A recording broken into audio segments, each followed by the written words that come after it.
Remember what happens in Pinocchio.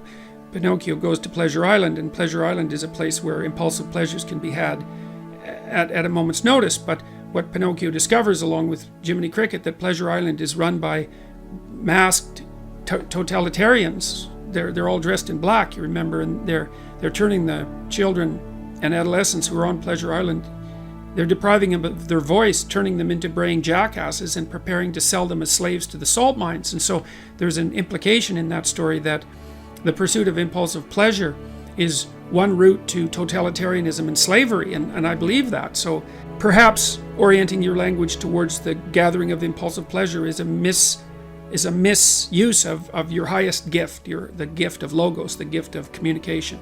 The alternative is to orient yourself towards the highest good, as we already described, and then speak the truth. And you can tell when you're doing that, or you can tell when you're not doing that, because if you're not telling the truth, if you're using someone else's words, you're being manipulated in a sense by forces that are behind the scenes. You're not using your own words. You're the puppet of an ideology or another thinker or your own impulsive desires. And you can tell when you're speaking like that because it makes you feel weak. It makes you feel weak and ashamed, and you can localize that feeling physiologically. If you listen to yourself talk, you can tell when you're speaking properly, you will experience a feeling of integration and strength, and when you're speaking in a deceitful or manipulative manner, you'll feel that you're starting to come apart at the seams. And what you need to do is practice only saying things that make you feel stronger. And that'll mean, to begin with, that you'll notice that almost everything you say is a lie. It's either a lie or someone else's words. It's very hard to find your own words, but you don't actually exist until you have your own words.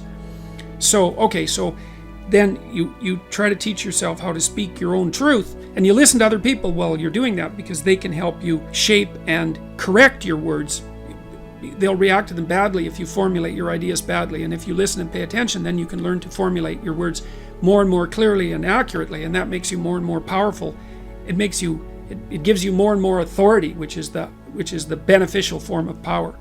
Okay, so you do that, and then you have to make a decision of faith, and that's basically, that you can either use your language to manipulate the world and make it do what you want, or you can use your language to try to articulate the truth as carefully as you possibly can, and then you can see what happens. You have to let go of your desire for the consequences that you want. You have to assume that if you speak the truth, the results are the best that is possible under the circumstances. And so it's an exciting way of living in some sense. It's like continually walking off a cliff, because you don't know what's going to happen next if all you do is say what you think.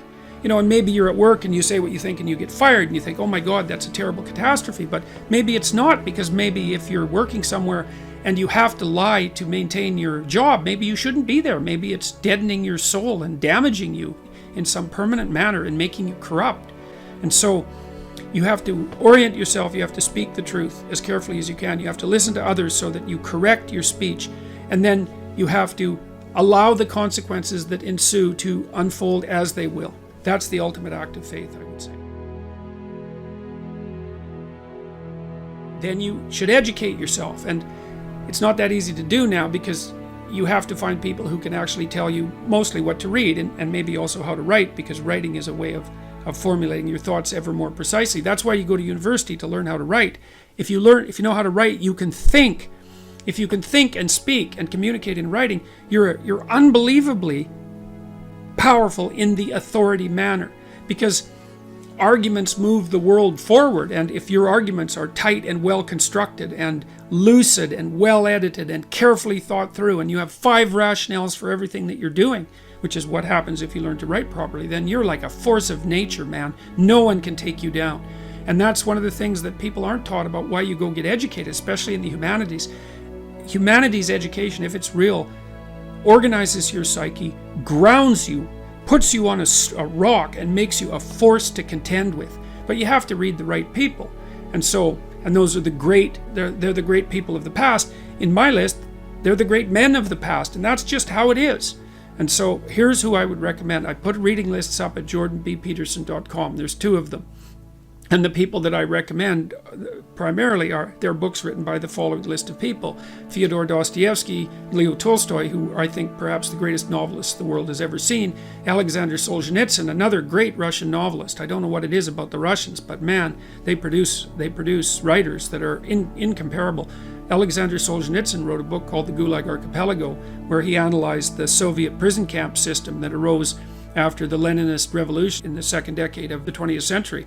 And details in absolutely precisely how the tenets of Marxism, the Marxist tenets that are supposed to free everyone and change the world, produced legislation that was absolutely murderous in its consequences. And Solzhenitsyn painstakingly traces the logical pathway from the original Marxist principles to the legislation, to the genocides.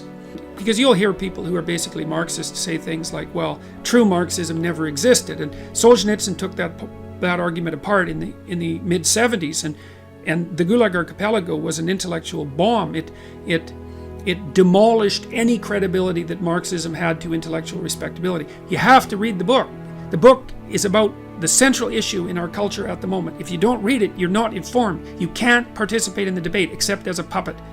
And so I wouldn't recommend participating in this debate as a puppet, because you don't know who's behind the scenes pulling the strings. If you remember the Pinocchio story, the forces that were pulling the strings were not forces that were acting in Pinocchio's best interest, that's for sure.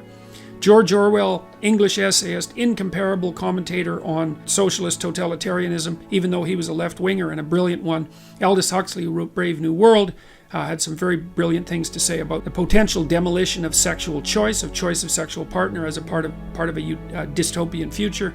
Friedrich Nietzsche, a philosopher who described himself as someone who thought with a hammer, and Nietzsche is a very, very dangerous person and an absolutely brilliant writer. And Carl Jung, who was a student of Nietzsche, and who Nietzsche was the philosopher who had announced the death of God back in the late 1800s, and Jung spent his whole life attempting to revivify God. That's one way of thinking about it. And so if you educate yourself, and this is a really good place to start, if you read these authors, then you'll know what else to read. If you read these authors, it'll take you a good long time, and it will be very, very hard on you, and you won't be the same person when you come out, and that's very frightening. And because being torn down and rebuilt is no joke, but it beats the hell out of the alternative, which is just to stagnate and stay a stagnant infant, which is not something I recommend. There's nothing uglier than a stagnant 40-year-old infant.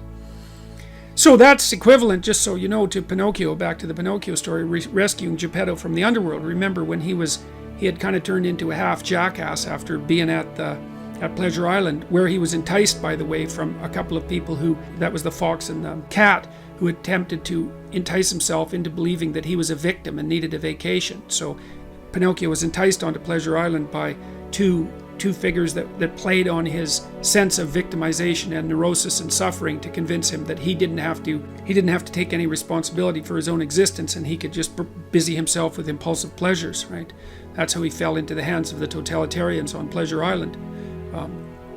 Anyways, Pinocchio, after he left Pleasure Island, had to go into the ocean twice, and the second time he went into the ocean, he was looking for his father. Well, everyone's father, from a mythological perspective, is dying in the underworld, in the chaos, because everyone inhabits a culture that's sick and old, so to speak. And it's sick and old because it was made by the dead, and the living have to revivify it continually in order for it to be a dynamic force. And the living have to revivify their connection with the culture internally too, because you're constructions of culture, although not only constructions of culture. And you have to understand history, because otherwise you can't understand yourself. You're a historical creature. And so you have to rescue your dead father from the belly of the beast, from the dragon. Because remember, the whale in Pinocchio is also a fire-breathing dragon. And that means you have to face the thing that you most fear. And when you do that, you'll rescue your father from the underworld. You have to revivify your father before you can become real. And that's part of the problem with the feminist and social justice warrior insistence on the existence of the patriarchy. It's like everyone's known since the beginning of time that culture is corrupt and tyrannical, but it's also protective and benevolent. Even the language you use is a product of culture. And so you don't overthrow the patriarchy, you revivify your culture. And you do that by adopting responsibility for your own being and then acting as a moral agent in the culture. That's what you do to become educated. So read these books. Read these books. They'll change your life. I guarantee it. They'll change your life. They'll take you apart. They'll devastate you. And then they'll rebuild you into something far greater than you are now.